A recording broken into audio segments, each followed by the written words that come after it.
കോഴിക്കോട്ടെ area committee യോഗങ്ങളിൽ പിണറായി വിജയനും എം വി ഗോവിന്ദനും അതിരൂക്ഷമായ വിമർശനം. ഡാഷ് മോനെ രേവന്ത എന്ന പരാമർശം തിരിച്ചടിയായെന്നും പിണറായി പ്രതിപക്ഷ നേതാവായി തുടർന്നാൽ അടുത്ത തവണയും പാർട്ടി തിരിച്ചുവരില്ല എന്നും വിമർശനം. പി കെ ശൈലജയുടെ സ്ഥാനാർത്ഥിത്വവുമായി ബന്ധപ്പെട്ട് എം വി ഗോവിന്ദനും രൂക്ഷ വിമർശനമാണ് നേരിടുന്നത്. കെ കെ ശൈലജയെ മുഖ്യമന്ത്രി സ്ഥാനാർത്ഥിയായി ഉയർത്തിക്കാട്ടിയിരുന്നെങ്കിൽ തിരിച്ചടി ഉണ്ടാകില്ലായിരുന്നുവെന്ന് അംഗങ്ങൾ ചൂണ്ടിക്കാട്ടി. വിവരങ്ങളുമായി ശരത് എസ് ചേരുകയാണ്. ശരത്, ഈ തെരഞ്ഞെടുപ്പിന്റെ ഏറ്റവും അവസാന സമയത്താണ് തെലങ്കാന മുഖ്യമന്ത്രിയുമായി ഒരു ഡയറക്ട് കോൺഫ്ലിക്ട് ഉണ്ടായത്. ആ ഘട്ടത്തിൽ ഇരുവരും അങ്ങോട്ടും ഇങ്ങോട്ടും അത്തരത്തിലുള്ള ആരോപണങ്ങളുമായി മുന്നോട്ട് പോവുകയാണ്. പോ മോനെ എന്ന് വിളിച്ചതിന് പിന്നാലെയാണ് ഡാഷ് മോനെ എന്ന പ്രതികരണം ഉണ്ടായത്. സ്വാഭാവികമായും അത് പക്ഷെ ഒരു തുടർച്ചയാണ് എന്നുള്ളതായിരുന്നു ഏറ്റവും വലിയ പ്രശ്നം. അത് അമ്പലപ്പുഴയിൽ മറ്റ് പലയിടങ്ങളിൽ കൊല്ലത്തൊക്കെ ഉണ്ടായതിന്റെ തുടർച്ചയായി എന്ന് വിശദീകരിക്കപ്പെടുകയാണ്. ഇപ്പോൾ കോഴിക്കോട് ഉണ്ടാകുന്ന വിമർശനങ്ങൾ എന്താണ്?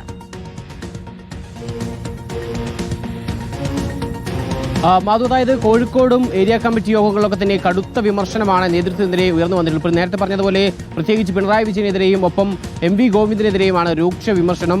ഭാഷയും ശൈലിയും ഒക്കെ തന്നെ തെരഞ്ഞെടുപ്പിൽ തിരിച്ചടിക്ക് കാരണമായി എന്നുള്ളതാണ് പൊതുവിൽ ഉയർന്ന വിമർശനങ്ങൾ.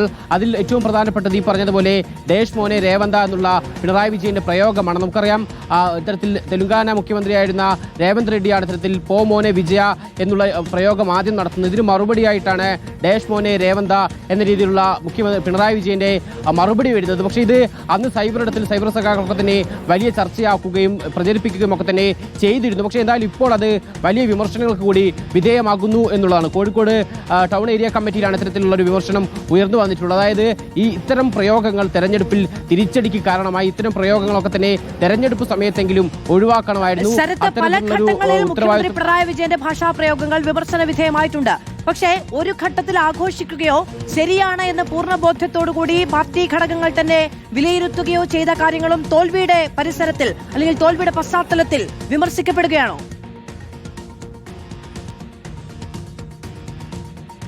അത് തന്നെയാണ്. അതായത് ഒരു ഘട്ടത്തിൽ പാർട്ടിയുടെ സൈബർ ഇടങ്ങളിലൊക്കെ തന്നെ വലിയ രീതിയിൽ ചർച്ചയാവുകയും പ്രചരിപ്പിക്കുകയും അതിനോട് യോജിച്ചു നിൽക്കുകയും ഒക്കെ തന്നെ പലരും ചെയ്തിട്ടുണ്ട്. പക്ഷേ പിന്നീട് നേതൃത്വങ്ങൾ അല്ലെങ്കിൽ ഇത്തരം കമ്മിറ്റികളിലേക്ക് വരുമ്പോൾ തെരഞ്ഞെടുപ്പ് തിരിച്ചടിക്ക് കാരണമായത് ഇത്തരം ശൈലിയും പ്രയോഗങ്ങളുമാണ് എന്നുള്ള വിലയിരുത്തലിലേക്ക് വിമർശനത്തിലേക്ക് തന്നെയാണ് ഇപ്പോൾ ഏരിയ കമ്മിറ്റി യോഗങ്ങളും കടന്നിരിക്കുന്നത്. നേരത്തെ തന്നെ ജില്ലാ കമ്മിറ്റി യോഗങ്ങളിൽ സമാനമായ ഇത്തരം നേതാക്കളുടെ ഭാഷയും ശൈലിയും സംബന്ധിച്ചുള്ള വിമർശനം ഉയർന്നതാണ്.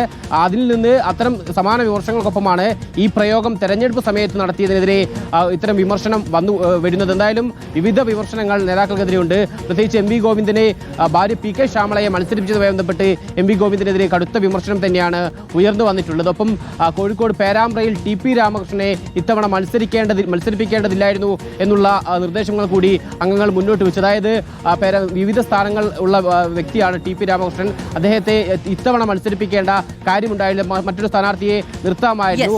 ഒപ്പം കെ കെ ശൈലജയെ മുഖ്യമന്ത്രി സ്ഥാനാർത്ഥിയാക്കിയിരുന്നെങ്കിൽ അത്തരം ചർച്ചകൾ ഉയർന്നിരുന്നെങ്കിൽ തിരഞ്ഞെടുപ്പ് റിസൾട്ട് പോലും മാറിയേനെ എന്നടക്കമുള്ള കാര്യങ്ങൾ അംഗങ്ങൾ എന്തായാലും ഈ ഏരിയ കമ്മിറ്റി യോഗങ്ങൾ പറഞ്ഞു വെക്കുന്നുണ്ട്. നിലവിലെ ഏരിയ കമ്മിറ്റി യോഗങ്ങൾ തുടരുകയാണ്.